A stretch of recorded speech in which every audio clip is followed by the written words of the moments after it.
The economic storm between Canada and the United States has reached a new peak, and this time, it's Tesla that finds itself caught in the middle. What happens when two of the biggest trading partners in the world lock horns? And why has Canada suddenly turned on one of the most successful electric vehicle manufacturers? It all started with a decision that sent shockwaves through the automotive industry. On April 2, 2025, US President Donald Trump made a bold move, permanently imposing a 25% tariff on imported automobiles and auto parts. After months of speculation, delays, and political maneuvering, the decision was finally made, and Canada was not spared. But what happened next shocked the world. The very next day, Canadian Prime Minister Mark Carney stood at a press conference and declared, "We will not give in to these tariffs that try to corner us in the name of friendship." With that, Canada responded with its own 25% tariff on US vehicles, a move that would send ripple effects through the North American automotive market. The stakes in this trade war couldn't be higher. Canada and the US have one of the closest economic relationships in the world, with tightly interwoven supply chains, factories operating across borders, and billions of dollars in annual trade. For decades, automakers like Ford, GM, and Tesla have benefited from this close relationship, moving parts and vehicles between the two countries with ease. But now, those days are over. What happens when a nation that has long played the role of a loyal trade partner decides it has nothing left to lose? For Tesla, the impact was immediate. By the end of 2024, Tesla had become a dominant player in the Canadian electric vehicle market, selling around 22,000 vehicles and generating a staggering $1.5 billion in revenue. But this growth was fueled in part by government incentives, specifically, $43 million in federal subsidies designed to promote electric vehicle adoption. Without these subsidies, Tesla's pricing advantage would be at serious risk. And on March 25, 2025, that's exactly what happened. The Canadian government abruptly announced that all subsidies for Tesla vehicles would be cut. On the same day, Prime Minister Carney hinted at a broader shift in Canada's automotive strategy, stating, "If the US is being unfriendly, we need to review our own approach." In other words, Tesla wasn't just losing financial support, it was becoming a political target. At first glance, this might seem like just another policy shift, but beneath the surface, a much bigger strategy was unfolding. Canada wasn't just trying to retaliate against US tariffs, it was taking steps to reshape its entire automotive industry. The government announced that it would prioritize support for companies that contribute to domestic production, rather than those that merely use Canada as a sales market.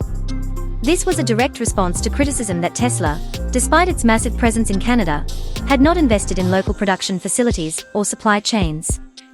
The consequences for Tesla were immediate. Within days of the announcement, Tesla's stock took a nosedive, losing nearly $9 billion in market value. Investors began questioning whether the company's aggressive global expansion strategy could withstand such a major setback. Analysts quickly pointed out that Tesla's global deliveries had already declined by 13% in the first quarter of 2025, and now, with its Canadian market share under threat, the second quarter could be even worse. The message from Canada was clear: if you want to benefit from our market, you need to invest in it. But Tesla wasn't the only one caught in the crossfire. The Canadian government made it clear that this was only the beginning. On March 27, the Ministry of Transport announced that all automakers operating in Canada would be subject to a review of their domestic production contributions. Incentives and benefits would be adjusted accordingly, meaning that even companies like Ford and GM, who had long operated factories in Canada, could find themselves facing new challenges. Public reaction was swift and divided. Social media erupted with debates over whether Canada was making the right move. Some argued that cutting Tesla's incentives and imposing tariffs on US cars would ultimately hurt Canadian consumers, making vehicles more expensive and limiting choices. Others saw it as a necessary step to protect national interests. "Tesla is just an American company using us for sales," one commenter wrote. "We need our own industries, not just Elon Musk's empire expanding into our backyard." Meanwhile, Tesla fans and supporters of free trade decried the move as political retaliation disguised as economic policy. Beyond the immediate impact on Tesla, this trade war has the potential to reshape the entire automotive landscape in Canada. Projections indicate that Tesla's market share in Canada could drop from 26% to below 15% by the end of 2025. That translates to a loss of 6,500 to 8,800 vehicle sales and an estimated revenue drop of $400 to $600 million. For a company that relies on aggressive growth and investor confidence, these losses could be devastating. And it's not just Tesla's cars that are at risk. The Canadian government is also reconsidering the licensing of Tesla's supercharger network, which had been expanding rapidly across the country. With free charging incentives potentially on the chopping block, Tesla could find itself losing key advantages in the Canadian market. Meanwhile, the trade dispute is escalating on a broader level. Canada has hinted that it could impose tariffs on other US industries, including steel, aluminum, and agricultural products. There is even talk of targeting US tech giants with new digital service taxes, a move that could drag companies like Google, Amazon, and Apple into the trade war. The Trump administration, for its part, is showing no signs of backing down. In a speech on April 2, 2025, Trump defended the tariffs, stating, "We had no choice but to protect the American worker." The implication was clear: the US was prepared to escalate if necessary. This isn't the first time Canada and the US have clashed over trade, but the stakes feel higher than ever before. In 2024, Canada exported $42 billion worth of goods to the US while importing $318 billion in return. This massive trade imbalance has always been a point of contention, but Trump's aggressive protectionist stance has forced Canada to rethink its long-term economic strategy. Mark Carney, with his background as a central banker, has made it clear that Canada can no longer afford to be overly dependent on the US. "We cannot pay for growth at the expense of national sovereignty," he stated at the April 3 press conference. It's a message that signals a major shift in Canadian policy. So where does this leave Tesla? The company is now facing a critical decision. Will it double down on its North American strategy and invest in Canadian production to secure its place in the market? Or will it scale back its operations and focus on other regions? Tesla has already faced challenges in China and Europe, and losing ground in Canada could deal a serious blow to its long-term growth plans.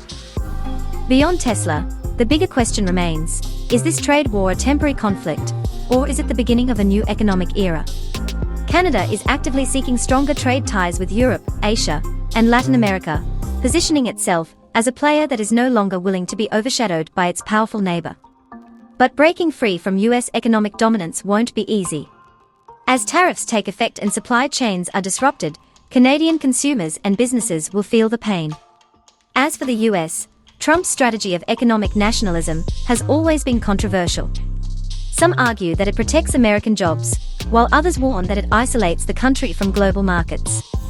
If Canada successfully builds new trade partnerships, it could set an example for other US allies looking to reduce their dependence on American policies. But if the trade war backfires, Canada could find itself struggling with higher costs, weaker economic growth, and a loss of investor confidence. What do you think? Is Canada taking the right approach by standing up to the US, or is it risking too much in the process? And what about Tesla? Is it an innocent bystander in this conflict, or is it paying the price for failing to invest in the Canadian market? Let us know in the comments below. Don't forget to like and subscribe for more updates on this evolving trade war. This battle is far from over, and the consequences are only just beginning to unfold. Stay tuned, because the next move could change everything.